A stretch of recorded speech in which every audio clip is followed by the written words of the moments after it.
Hello everyone, welcome to ETS. मेरा नाम रूपांशी भारद्वाज है और हम पढ़ रहे थे हिस्ट्री ऑफ इंग्लिश लिटरेचर। कुछ क्लासेस हमारी हो चुकी हैं, वो आपको प्लेलिस्ट में मिल जाएगी, आप वहाँ से देख सकते हैं। आज हम पढ़ने वाले थे जैकोबियन एरा।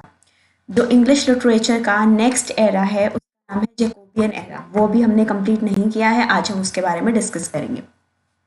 पहले कुछ इंपॉर्टेंट क्लासेस के बारे में जान लेते हैं। ईटीएस पर ये क्लासेस होती है, 7 बजे पेड बैच होता है इंग्लिश का ईटीएस ऐप पर। आप ईटीएस ऐप प्ले स्टोर से डाउनलोड कर सकते हैं या फिर आपको डिस्क्रिप्शन बॉक्स में भी उसका लिंक मिल जाएगा। 4 बजे फाखरा मैम की क्लास होती है जीएस की, 5 बजे मेरी क्लास होती है इंग्लिश लिटरेचर की और 6 बजे मैथ्स की क्लास होती है मैम की। ये टेलीग्राम ग्रुप का लिंक है, ये भी आपको डिस्क्रिप्शन बॉक्स में मिल जाएगा, आप वहाँ से ज्वाइन कर सकते हैं। और ये वाला ऐप हमारी जो ईटीएस ऐप है उसका लिंक है। 1 मिनट, ये भी आपको डिस्क्रिप्शन बॉक्स में मिल जाएगा, आप वहाँ से डाउनलोड कर सकते हैं। तो हम पढ़ रहे थे हिस्ट्री ऑफ इंग्लिश लिटरेचर, जिसमें हमने कर लिया था the old English, the middle English, renaissance period, Elizabethan period. आज हम पढ़ेंगे द जैकोबियन पीरियड कि जैकोबियन पीरियड होता क्या है, कैसे वो स्टार्ट हुआ था और क्यों और किसने स्टार्ट किया था, कौन इसे रिप्रेजेंट करता है। जिसे ये बाकी क्लासेस देखनी है, ये 4 क्लासेस आपको प्लेलिस्ट में मिल जाएगी, आप वहाँ से देख सकते हैं। तो अब रेनेसां पीरियड जो था हमारा वो 4 पार्ट्स में डिवाइडेड था, ये मैंने आपको प्रीवियस क्लास में बताया है। जो हमारा फर्स्ट था वो था एलिजाबेथियन एज, जिसे हम basically the age of Shakespeare भी कहते हैं। 1558 से 1603 तक एलिजाबेथियन एज चल रहा था। उसके बाद 1603 से 1625 हमारा जैकोबियन एज है, ये आज हम पढ़ेंगे। 1603 में क्वीन एलिजाबेथ की डेथ हो गई थी, वहां से ये पीरियड शुरू होता है जिसे हम जैकोबियन एज कहते हैं। अच्छा, अब ये जैकोबियन क्यों है? एक्चुअली आपने जैकोबिस सुना होगा, जैकोबिस से ही हमारा जैकोबियन बना है। जैकोबिस जो है वो लैटिन वर्ड है, उससे हमारा जैकोबियन बना है। जेम्स फर्स्ट के बारे में आपने सुना होगा, इस टाइम वो यहाँ के क्या थे, इंग्लैंड के किंग थे, जेम्स वन। ये क्या थे? जो जेम्स सिक्स्थ थे, जेम्स सिक्स्थ ऑफ स्कॉटलैंड, यही हमारे इंग्लैंड के जेम्स वन माने गए थे। मतलब जो पहला राजा था इंग्लैंड का, I mean, ऐसे लिखते हैं ना वो लोग, James one, James two, James three, same name रख देते थे, तो पीछे जो थे डिजिट्स लगा देते थे 1 2 3। तो जो जेम्स वन थे वो कौन थे? वो स्कॉटलैंड के जो जेम्स सिक्स थे वही इंग्लैंड के जेम्स वन बने थे। ये हम आगे पढ़ेंगे कि वो कैसे बने थे। अब इसमें क्या था, द एज ऑफ रेनेसां अभी मैंने बताया, एलिजाबेथियन, जैकोबियन, कैरोलाइन। कैरोलाइन के बारे में हम पढ़ेंगे, किंग चार्ल्स थे, उनसे मतलब वर्ड लिया गया है कैरोलाइन, ये हम आगे पढ़ेंगे। अब ये देखिए, यहां तक तो हमने पढ़ लिया था। हेनरी सेवन, हेनरी सेवन के 2 बच्चे थे, हेनरी एट और दूसरा क्या था, मार्गरेट टुडर। ये इनकी मतलब डॉटर थी मार्गरेट टुडर, जिसकी शादी हुई थी जेम्स फोर से। अब हेनरी एट जो थे, हेनरी एट की बेटी थी एलिजाबेथ, एलिजाबेथ वन। ये एलिजाबेथियन एरा में थी, राइट। अब आप लोग कहेंगे कि मैम एलिजाबेथ ने तो शादी ही नहीं की थी, उनका तो कोई बच्चा ही नहीं था, तो उसके बाद मतलब इंग्लैंड पे किसने राज किया? तो अभी मैंने आपको बताया, जेम्स सिक्स्थ जो थे स्कॉटलैंड के, वही जेम्स वन बने थे इंग्लैंड के। अब कैसे? मार्गरेट टुडर जो थी जेम्स फोर्थ से उन्होंने शादी की, उनके 2 बच्चे हुए, Henry one and Henry five. अब उनके 2 बच्चे थे, Henry one and Henry five. अब वहां से कौन आया? James six. अब आपको ये याद रखना है, जो जेम्स सिक्स थे स्कॉटलैंड के, आई मीन मैरी वन जो थी, मैरी फर्स्ट जो थी वो जेम्स फिफ्थ की आई मीन वाइफ थी। सॉरी, मैंने गलती से बोल दिया कि मतलब बहन थी, बहन नहीं थी, क्या थी, वाइफ थी। इसमें क्या था, जो जेम्स फोर्थ और मार्गरेट टुडर थे, इनसे जो बच्चा हुआ था वो कौन था, जेम्स फाइव। जेम्स फिफ्थ ने शादी की थी मैरी फर्स्ट से, और इनसे जो बेबी हुआ था वो था जेम्स सिक्स। तो ये स्कॉटलैंड के राजा तो थे ही, लेकिन इन्होंने इंग्लैंड पे भी राज किया था एलिजाबेथ की डेथ के बाद। तो यहाँ से ये वर्ड आया है जैकोबियन, जैकोबस, जेम्स से नाम रखा गया है, ये आपको याद रखना है। जो मैरी फर्स्ट थी, मतलब एलिजाबेथ ने मैरी फर्स्ट को मरवा दिया था। ये बहुत डीप हिस्ट्री हो जाएगी, तो इसके बारे में बाद में डिस्कस करेंगे, वैसे एग्जाम में आता नहीं है। आपको बस इतना याद रखना है, एलिजाबेथ फर्स्ट के बाद जिसने राज किया था वो किंग कौन था? जेम्स सिक्स्थ ऑफ स्कॉटलैंड, जो हमारा जेम्स फर्स्ट बने थे इंग्लैंड के, ये आपको याद रखना है। अब जैकोबियन एज में बेसिकली है क्या? The Jacobean age or era was a period in English and Scottish history from 1603 to 1625। ये आपको याद रखना है, क्या एरा है, मतलब क्या टाइम पीरियड था 1603 से 1625।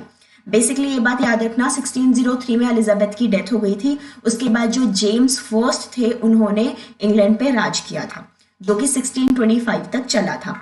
It corresponds with the reign of James sixth of Scotland. अभी मैंने बताया किसके रेन में? Rain of James fourth of Scotland, यही हमारे जेम्स फर्स्ट थे इंग्लैंड के।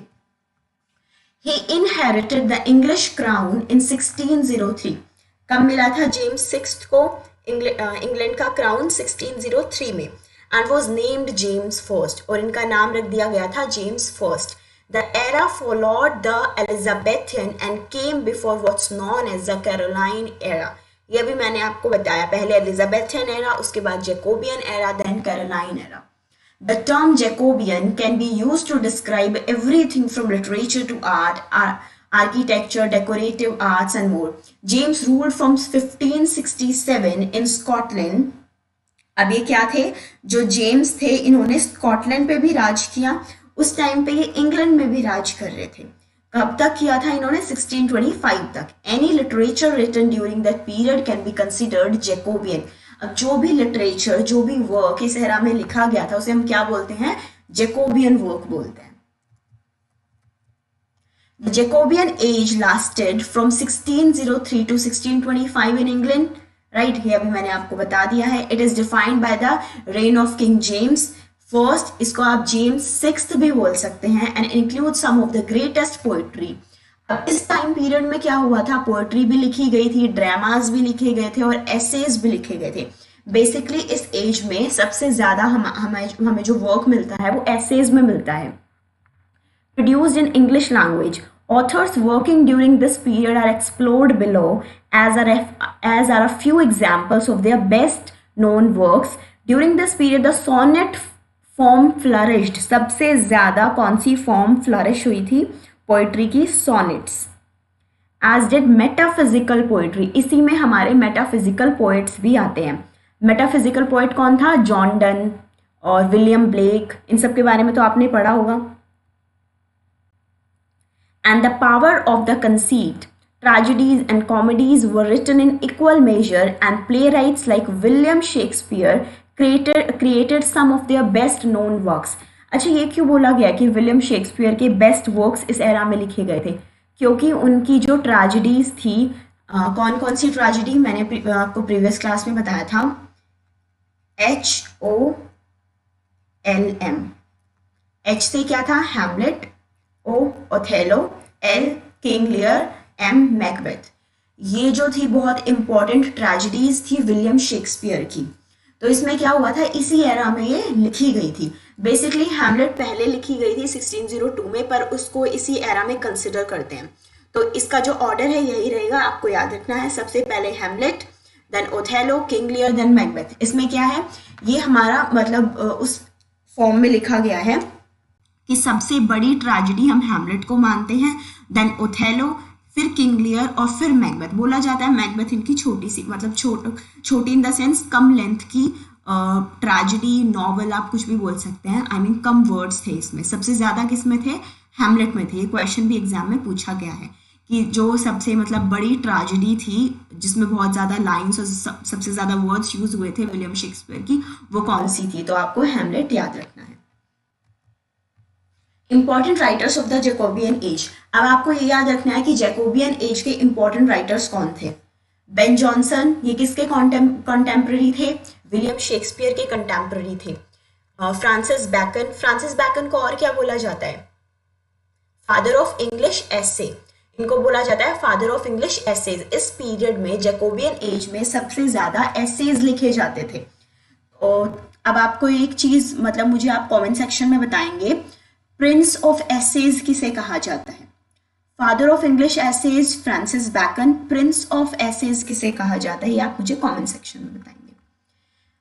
Ben Jonson, an English playwright and poet, he had a powerful influence on English poetry and comedy। ये तो आपको पता है, कॉमेडी पे लिखते थे, कॉमेडी ऑफ ह्यूमर, ये आपने पढ़ा होगा। किसकी है ये? Francis bacon, an English philosopher and statesman who also wrote essays। सबसे ज्यादा फ्रांसिस बैकन ने essays लिखे हैं। He has often regarded as the father of empiricism।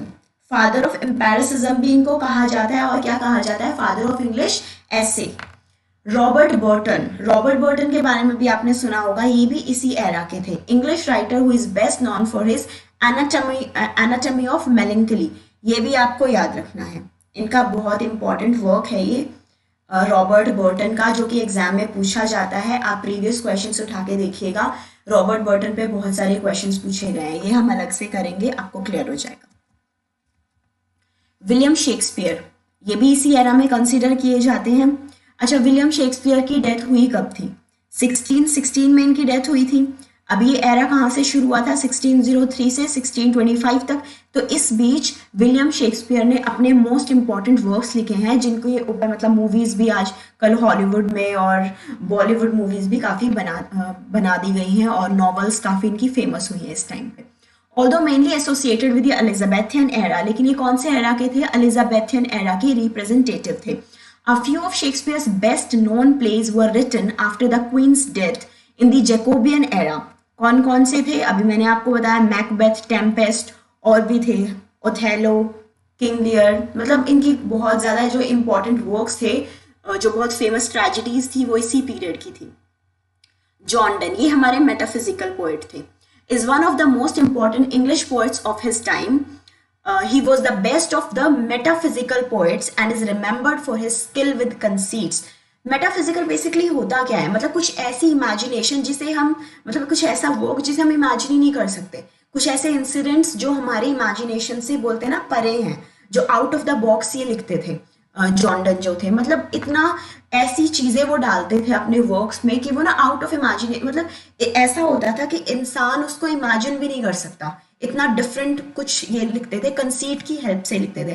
Conceit की हेल्प से का मतलब है कंसीट को किसी चीज को मतलब उसमें बिल्कुल ही इंक्लूड ये कर देते थे अपनी इमेजिनेशन को, और वो इतना इनका मास्टरपीस बन जाता था वर्क्स का। आपको बेसिकली एक चीज याद रखनी है, जो मेटाफिजिकल पोएट थे वो हमारे कौन थे? जॉन डन थे।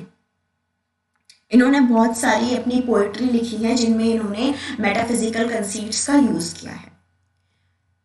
अच्छा, एक क्वेश्चन आप मुझे कमेंट सेक्शन, मतलब मैं आपसे क्वेश्चन पूछती हूँ, आप कमेंट सेक्शन में मुझे उसका आंसर देंगे। आप मुझे ये बताइएगा कि मेटाफिजिक्स जो टर्म है वो किसने इन्वेंट की थी? मैं आपको दो ऑप्शन देती हूँ, जॉन ड्राइडन या फिर डॉक्टर सैमुअल जॉनसन। या मुझे कमेंट सेक्शन में बताएंगे कि मेटाफिजिक्स जो टर्म थी वो किसने इन्वेंट की थी, किसने कॉइन की थी। ये भी क्वेश्चन एग्जाम्स में पूछा जाता है कि कौन सी टर्म किसने कॉइन किया था। Francis Beaumont, a Renaissance dramatist who is best known for his work with John Fletcher, their plays were written jointly, but alone he wrote The Night of Burning Castle, The Mask of the Inner Temple and Gray's Inn। ये भी इनके कुछ works हैं, मतलब है तो important, पर वही बात है, आप मतलब इग्नोर नहीं करिएगा इनके वर्क्स को भी, क्योंकि इम्पोर्टेंट तो ये भी थे। इतना ज़्यादा इनका योगदान नहीं था, बट इम्पॉर्टेंट ये भी थे इस एरा में। तो कुछ भी पूछ सकता है DSSB, तो आपको ये याद रखना है। कुछ इंपॉर्टेंट वर्क्स आप याद रख लीजिएगा, कुछ इंपॉर्टेंट राइटर्स के, तो आपको अच्छे से क्लियर हो जाएगा। जेकोबियन लिटरेचर, अब जेकोबियन लिटरेचर में बेसिकली था क्या? लीडिंग फिगर कौन थे? बेन जॉनसन थे, ये आपको याद रखना है। अब बेन जॉनसन लीडिंग फिगर क्यों थे? क्योंकि इन्होंने बहुत ज़्यादा मतलब अपना योगदान इस एरा में दिया था, ह्यूमर के ऊपर, कॉमेडी के ऊपर ये लिखते थे। Middle age aesthetics, theory of humours. अब देखिए, बेन जॉनसन ने एक थ्योरी दी थी, थ्योरी ऑफ ह्यूमर्स। उसमें क्या था? Human behaviours result from 4 humours. इन्होंने कहा था ह्यूमन बिहेवियर्स के क्या है, 4 ह्यूमर्स को इन्होंने एक्सप्लेन किया था। फर्स्ट हमारा क्या था? Blood, phlegm, black bile and yellow bile. ये आपको याद रखना है, इस पे क्वेश्चन पूछा जाता है, ये क्वेश्चन आता है एग्जाम में। Blood, phlegm, black bile and yellow bile. ये चार जो थे हमारे पार्ट्स थे ह्यूमर के, जो कि इन्होंने बताया था, बेन जॉनसन ने बताया था। मोस्ट इंपॉर्टेंट क्वेश्चन है, प्लीज याद रखिएगा, इसको आप मार्क कर लीजिएगा अपने नोट्स में स्टार, क्योंकि मोस्ट इंपॉर्टेंट क्वेश्चन है। Humours correspond with air, water, fire and earth. ये थ्योरी भी किसने दी थी? ये बेन जॉनसन ने दी थी। Therefore Johnson creates types. अब क्या था? टाइप्स। सटाइलिस्ट, सटायर्स, ये भी इस टाइम के जो ये जो एरा था इसमें बहुत फेमस थे सटाइलिस्ट, सटायर्स। जैसे सटायरिकल पोएट्स होते थे ना, मतलब सटायरिकल नॉवेल्स लिखते थे, सटायरिकल वर्क्स होता था उनका, किसी भी चीज़ को सटायर करते थे। जैसे चर्च को किसने सटायर किया है, आप ये मुझे कमेंट सेक्शन में बताएंगे। मोस्ट इंपॉर्टेंट क्वेश्चन है कि जो चर्च के ऊपर किसी ने एक नॉवल लिखी थी, मतलब चर्च को सटायर किया था, तो आप मुझे कमेंट सेक्शन में बताएंगे कि वो कौन सा राइटर था। वेलपॉन, द एको, ये सब इनके वर्क्स थे, वेलपॉन के वर्क्स थे। वेलपॉन भी है तो इम्पॉर्टेंट ही, बाकी आप इसके वर्क्स भी देख लीजिएगा, आता तो है क्वेश्चन एग्जाम्स में, पर इतना पूछा नहीं जाता है इनके बारे में। बेसिकली जो मोस्ट इम्पॉर्टेंट है वो जॉन डन है इस पीरियड के, बेन जॉनसन हो गए हमारे, और कौन थे? फ्रांसिस बैकन हो गए। ये कुछ इंपॉर्टेंट राइटर्स हैं इस एरा के जिन पे क्वेश्चन आता ही है। What is metaphysical poetry? अब मेटाफिजिकल पोइट्री होती क्या है? A group of poets emerged in the beginning of the 17th century whose poetry can come to be known as the metaphysical poetry। वो कौन कौन से राइटर्स थे? सबसे मोस्ट इंपॉर्टेंट तो मैंने अभी आपको बताया जॉन डन थे। मेटाफिजिकल लिटरली इसका मतलब होता क्या है? इसका मतलब होता क्या है? मेटा मीन्स बियॉन्ड, मतलब हमारी इमेजिनेशन के परे कुछ ऐसा लिखा जाए जिसको हम इमेजिन ही ना कर पाए, तो ये क्या हो गया? मेटा का मतलब होता है beyond. And psychic means physical nature, जो हम सोच रहे हैं, जो मतलब हमारे आसपास की चीजें हैं उससे एकदम परे, आउट ऑफ द बॉक्स कुछ जो होता है लिखा जाता है। A word metaphysical first time used by doctor Johnson. ये क्वेश्चन अभी मैंने आपसे पूछा था, पर ठीक है अब आपको आंसर पता ही चल गया। Doctor Johnson, doctor Samuel Johnson, in the lives of poet. अब ये मेटाफिजिकल जो वर्ड था ये किसने सबसे पहले यूज किया था? डॉक्टर जॉनसन ने यूज किया था, डॉक्टर सैमुअल जॉनसन। इसे आप बेन जॉनसन नहीं समझना, ये डॉक्टर सैमुअल जॉनसन है जिन्होंने क्या लिखी थी? The lives of poet. इसमें इन्होंने वर्ड पहली बार यूज किया था। वैसे मैंने आपसे वर्ड पूछा था मेटाफिजिक्स, ये तो खैर मेटाफिजिकल है, बाकी आपको आइडिया तो हो गया होगा इसके बारे में। John Dryden coined metaphysics, Samuel Johnson coined the group metaphysical poets. ये आपको याद रखना है। जॉन ड्राइडन ने कौन सी टर्म कॉइन की थी? मेटाफिजिक्स। अभी जो मैंने आपसे क्वेश्चन पूछा था उसका आंसर ये है, मेटाफिजिक्स किसने किया था? जॉन ड्राइडन ने। सैमुअल जॉनसन ने क्या किया था? मेटाफिजिकल पोएट्स टर्म यूज की थी, और कहाँ यूज की थी? अपने इस वाले वर्क में, द लाइव्स ऑफ पोएट। अब मेटाफिजिकल पोएट्स थे कौन? अभी मैंने आपको बताया मोस्ट इंपॉर्टेंट तो जॉन डन थे, Andrew Marvell, George Herbert, Richard Crashaw, Henry Vaughan, Abraham Cowley, ये जो थे ये मेटाफिजिकल पोएट्स थे, मतलब मेटाफिजिकल पोएट्री के ऊपर ये लिखते थे। मेटाफिजिकल कंसीट इनकी पोएट्रीज में होता था, ये आपको याद रखना है। इनके वर्क्स आप देख लीजिएगा क्योंकि मोस्ट इंपॉर्टेंट इसमें मतलब ये राइटर्स हैं। मोस्ट इंपॉर्टेंट तो खैर इसमें जॉन डन है, और एंड्रयू मार्वेल के बारे में भी आप कर सकते हैं, ये भी मोस्ट इंपॉर्टेंट है। तो बेसिकली आपको ये याद रखना है जो हमारा जैकोबियन एरा था उसमें मेटाफिजिकल पोएट्स आए थे। मेटाफिजिकल पोएट्स आए थे इसका मतलब है मेटाफिजिकल जो पोएट्री थी, मेटाफिजिक्स के ऊपर जो बेस्ड पोएट्री थी वो इसी एरा में सबसे ज्यादा लिखी गई थी। अब कैवेलियर पोएट्स कौन कौन से थे? Richard loveless, John Suckling and Thomas Cairo. ये हमारा कैवेलियर था क्या? जो कैरोलिन पीरियड है उसमें जो किंग चार्ल्स थे, ये राइटर्स उनसे इन्फ्लुएंस्ड थे। ये हम कैरोलिन एज में पढ़ेंगे कैवेलियर राइटर्स के बारे में। बेसिकली अभी आपको ये याद रखना है कि ये जो 3 राइटर्स थे ये मोस्ट इंपॉर्टेंट हैं, इनको हम कैवेलियर पोएट्स कहते हैं और ये किंग चार्ल्स से इन्फ्लुएंस्ड थे। अब जैकोबियन एरा में था क्या? Lyrical works lost their force and metaphysical poetry began. Obviously जो लिरिकल वर्क्स थे उस ये किस में लिखे गए थे? लिरिकल वर्क्स एलिजाबेथियन एज में लिखे गए थे। लेकिन जो जैकोबियन एज में मेटाफिजिकल पोएट्री पे ज़्यादा फोकस किया जाता था. Metaphysical poetry, poems that are less beautiful and musical, containing more tricks of style and images of attract attention. अभी मैंने आपको पीछे बताया. Metaphysical as applied to poetry, showing clever tricks of style and unlikely comparisons. Basically ये देखिए आप यहाँ पे स्पेंसर और डन. तो इसमें आपने इन्होंने क्या किया है, जॉन डन को इन्होंने क्या बोला है, ग्रेटेस्ट मेटाफिजिकल पोएट बोला है. ये बार बार रिपीट हो रहा है, अभी मैंने आपको बताया, मोस्ट इंपॉर्टेंट है. Is to find a complete poem by him which is faultless. Best works were songs and sonnets. ये जो हमारे जॉन डन थे, इनका मोस्ट इंपॉर्टेंट वर्क है सॉन्ग्स एंड सॉनेट्स. ये आपको याद रखना है, प्लीज इसे भूलिएगा नहीं, क्योंकि ये क्वेश्चन एग्जाम में पूछा गया है कि ये जो वर्क था सॉन्ग्स एंड सॉनेट से किसने लिखा था. तो कुछ लोग इसे विलियम शेक्सपियर भी समझ लेते हैं, जॉन ड्राइडन भी समझ लेते हैं, लेकिन इसका आंसर जॉन डन है और एक मेटाफिजिकल वर्क था. तो आपको ये याद रखना है. ये इसकी कुछ लाइन्स हैं. एक्चुअली कुछ लाइन्स भी पूछी जाती हैं. आपको कोई भी लाइन दे देंगे सोनेट की, आपको ये बताना है कि ये किसका सोनेट है.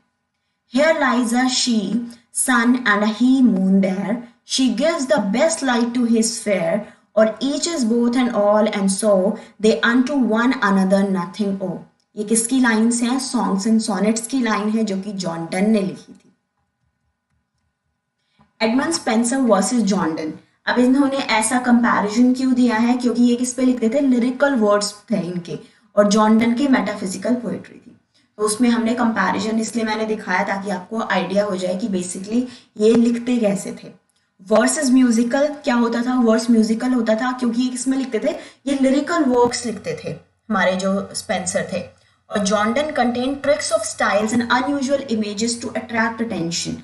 अभी मैंने आपको बताया जो कंसीट्स का ये यूज करते थे अपनी पोएट्री में, क्योंकि मेटाफिजिकल वर्क्स पे लिखते थे, मेटाफिजिकल पोएट थे. इनकी जो टोन होती थी वो स्वीट होती थी, इनकी सौर होती थी. जो हमारा स्टैंजाज होती है उनकी टोन, मतलब राइटर का लिखने का स्टाइल जेंटल एंड स्मूथ होता था इनका fairly rough harshness and toughness. More interested in heart और eye, more interested in mind.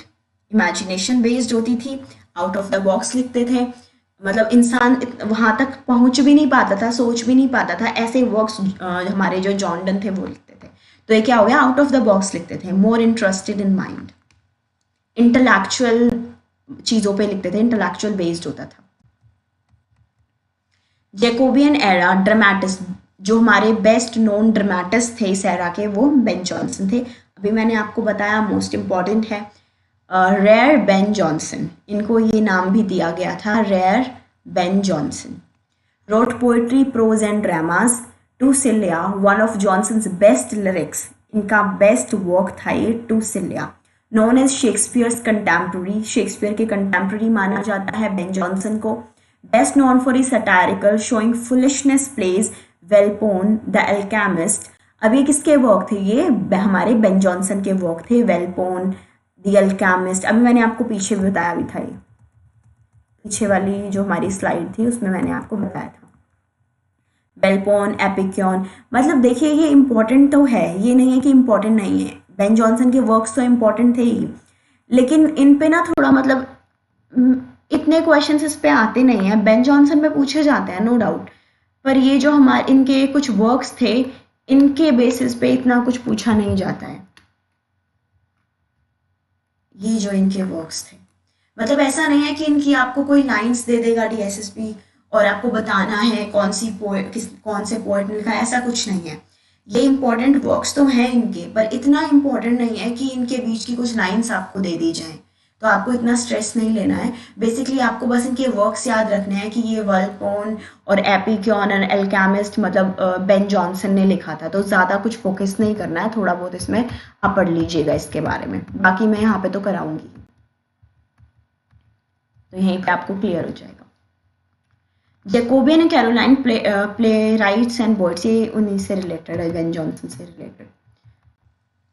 अब जैकोबियन एरा में और क्या था, father of English literary criticism, बहुत इंपॉर्टेंट है. Father of English literary criticism, poetic abilities, जज works as whole, criticise Shakespeare, Spenser and Donne. किसके बारे में बात की गई है इस यहाँ पे, बेन जॉनसन के बारे में बात की गई है, उनको father of English literary criticism भी कहा जाता है। ये बहुत ज़्यादा मतलब कुछ चीज़ें सटारिकल भी लिखते थे, क्रिटिसाइज भी करते थे। जज वर्क्स एज होल, अब देखिए इन्होंने किस किस को क्रिटिसाइज किया, शेक्सपियर को भी किया है, इनके कंटेम्प्रेरी थे। अच्छा, इन्होंने कैसे इनको मतलब सटायर किया है, क्रिटिसाइज किया है। इनका एक मोस्ट इम्पॉर्टेंट लाइन थी जो आपने पढ़ी भी होगी, he knew less Latin and small Greek something, ऐसे करके कुछ लाइन थी इनकी।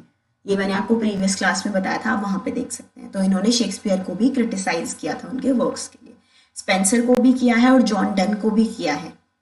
अ kind of novel produced John Lyly's Euphues. अब इसी एरा में जो जॉन लिली थे, ये कौन थे, यूनिवर्सिटी विट थे। इनका जो वर्क था यूफ्यूज, ये इसी एरा में आया था, जैकोबियन एरा में। यूफ्यूज का मतलब होता क्या है, नॉन फॉर इट्स स्टाइल, अपने स्टाइल के लिए जाना जाता है। ऑलिट्रेशन एंड सिमिलीज का सबसे ज्यादा यूज होता है इसमें। जो इस वर्क में मतलब जो वर्क था ये, इसमें सबसे ज्यादा जो यूज हुआ था, कौन से स्टाइल का हुआ था, कौन सी पोएटिक डिवाइस, लिटरेरी डिवाइस का यूज हुआ था, ऑलिट्रेशन एंड सिमिलीज का यूज इसमें सबसे ज्यादा हुआ था। सिमिली होता क्या है, कंपैरिजन के लिए यूज करते हैं। A method of describing something by comparing it to something else using like और एज, जो जिसमें भी आपको कंपैरिजन वाले वर्ड्स यूज दिखे ना, मतलब यूज हो रखे दिखे, जैसे लाइक एज हो गया, वो हमारा सिमिली होता है। शी वर्क्स जैसे हो गया, she looks like a red rose, इसमें कंपैरिजन का वर्ड क्या है, लाइक।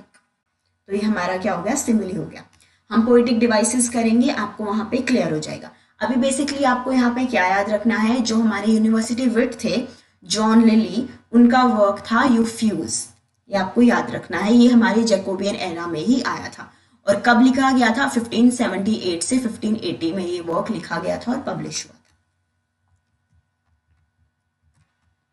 था। जॉन लिली का जो यूफ्यूज था, इम्पैक्ट ऑन स्टाइल, कौन कौन सा स्टाइल था, अभी मैंने आपको बताया ऑलिट्रेशन और सिमिली पे, सिमिली सबसे ज्यादा यूज हुआ था।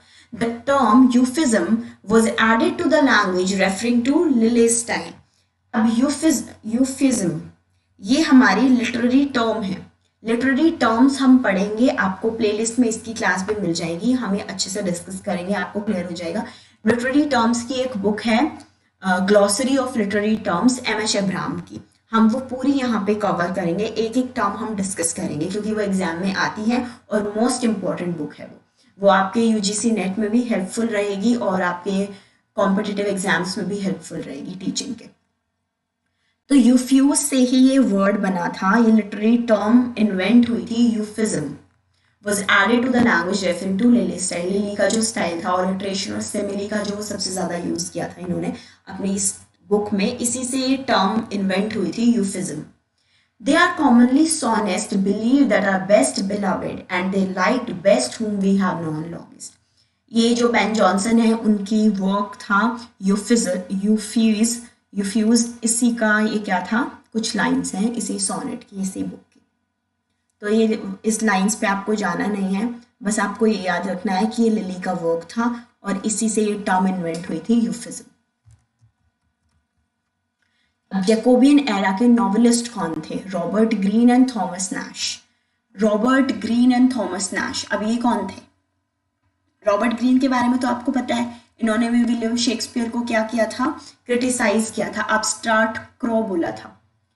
तो ये हमारे क्या थे, ये भी यूनिवर्सिटी विट थे और इनका बहुत ज़्यादा योगदान रहा है लिटरेचर में। ये हम आगे पढ़ेंगे यूनिवर्सिटी विट्स के ऊपर, पूरी क्लास लेंगे, एक डिस्कस करेंगे यूनिवर्सिटी विट्स के लिए। थॉमस नैश जो थे वो क्या लिखते थे, अभी मैंने आपको पीछे बताया था, novels based on adventures, previous class देखिएगा, उसमें मैंने आपको डिस्कस मतलब बताया है क्या था। इनकी जो नॉवेल्स थी वो एडवेंचर पे बेस्ड होती थी, in different places of men who are wicked but lovable.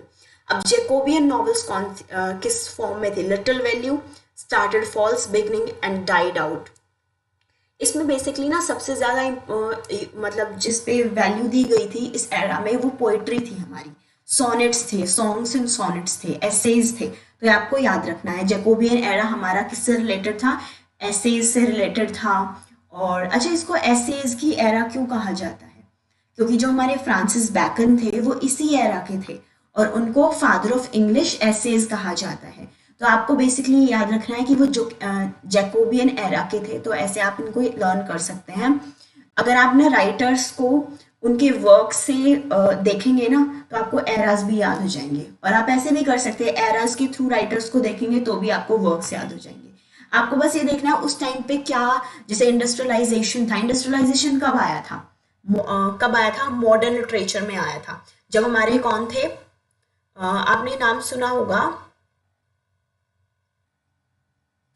Elliott का नाम सुना होगा आपने, टीएस एलियट। उस टाइम पे हमारा क्या आया था, इंडस्ट्रियलाइजेशन आया था। उनका एक वर्क भी है, मोस्ट इंपॉर्टेंट वर्क है जो उन्होंने इंडस्ट्रियलाइजेशन पे ही लिखा है, या मुझे कमेंट सेक्शन में बताएंगे, आपने बीए में पढ़ा होगा इनके बारे में। मिल ऑन द फ्लॉस पढ़ी है आपने, मिल ऑन द फ्लॉस जो है वो हमारी क्या थी, इंडस्ट्रियलाइजेशन पे बेस्ड थी। तो बेसिकली जिस एरा में जो चीज़ सबसे ज़्यादा थी ना, जो राइटर्स थे उसी पे फोकस करके उसी पे लिखते थे। तो आपको ये चीज़ याद रखनी है, ऐसे आपको वर्क्स और इनके राइटर्स लर्न हो जाएंगे अच्छे से।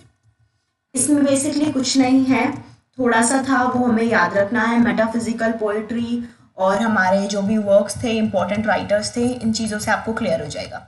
बहुत छोटी सी क्लास थी ये। इसके बाद हम कैरोलाइन एज के बारे में पढ़ेंगे। कैरोलाइन एज में बेसिकली है क्या, जो हमारा कैरोलाइन एज है उसमें, इसको हम प्यूरिटन एज भी कहते हैं, ये आपको याद रखना है। कैरोलाइन और कॉमनवेल्थ एरा, उन दोनों को हम प्यूरिटन एज भी कहते हैं। ये हम आगे मतलब नेक्स्ट क्लास में पढ़ेंगे। ये हमारी किससे रिलेटेड है, आपने किंग चार्ल्स का नाम सुना होगा, ये उनसे रिलेटेड है। ये एज कब स्टार्ट हुई थी, जो हमारे जेम्स फर्स्ट थे, यानी कि जैकोबियन एरा के, जो जैकोबिस कुछ भी आप बोल सकते हैं, उनकी डेथ के बाद नेक्स्ट जो एरा शुरू हुआ था वो कैरोलाइन एज थी, जिसमें चार्ल्स जो थे उन्होंने इंग्लैंड की गद्दी पे वो बैठ गए थे और उन्होंने वहां पे राज किया था, रूल किया था। ये हम नेक्स्ट क्लास में डिस्कस करेंगे। तो ये हमारे रेनेसॉ के कुछ पार्ट्स थे। रेनेसॉ को हमने कितने पार्ट्स में डिवाइड किया है, 4 पार्ट्स में डिवाइड कर रखा है। फर्स्ट हमारा एलिजाबेथियन एज होगा, सेकंड हमारा जैकोबियन एज, थर्ड हमारा कैरोलाइन एज एंड फोर्थ हमारा कॉमनवेल्थ एज। कैरोलाइन और कॉमनवेल्थ को हम प्यूरिटन एज भी कहते हैं, ये भी एग्जाम में पूछा जाता है, तो आपको याद रखना है।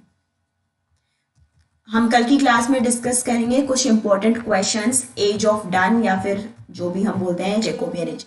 अच्छा, इसको एज ऑफ डन क्यों कहा जाता है जैकोबियन एज को, क्योंकि इसमें क्या लिखा गया था, सबसे ज्यादा यूज मेटाफिजिकल पोइट्री का हुआ है। इसी में मेटाफिजिकल पोइट्री का मतलब मेटाफिजिकल पोइट्री को इन्वेंट किया गया था, पब्लिश किया गया था, लिखा गया था, कुछ भी आप बोल सकते हैं। तो इसके जो रिप्रेजेंटेटिव थे वो कौन थे, जॉन डन थे। ये आपको याद रखना है, मोस्ट इंपॉर्टेंट क्वेश्चन है। इसको ना बेसिकली बेन जॉनसन से भी मतलब बोल दिया जाता है, रिप्रेजेंट किया जाता है, लेकिन जो रिटर्न में मतलब एग्जाम्स में पूछा जाता है वो आपको जॉन डन लिखना है, बेन जॉनसन को नहीं मानना है।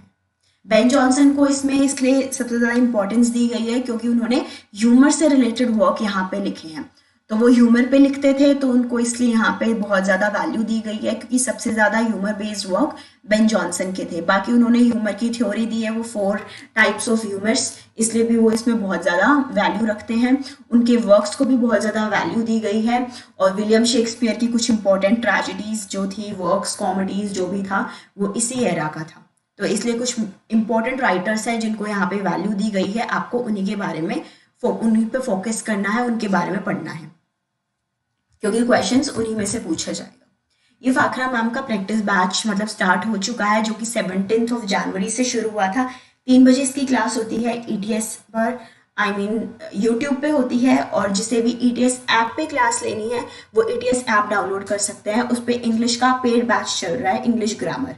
जितने भी कॉम्पिटिटिव एग्जाम्स में इंग्लिश ग्रामर आती है वो मतलब सर वहाँ पे उसके कुछ क्वेश्चंस कराते हैं, उनका प्रैक्टिस बैच चल रहा है। और कुछ एक प्रैक्टिस बैच शुरू होने वाला है, तो आप ईटीएस ऐप डाउनलोड कर लीजिएगा प्ले स्टोर से, इट्स फ्री।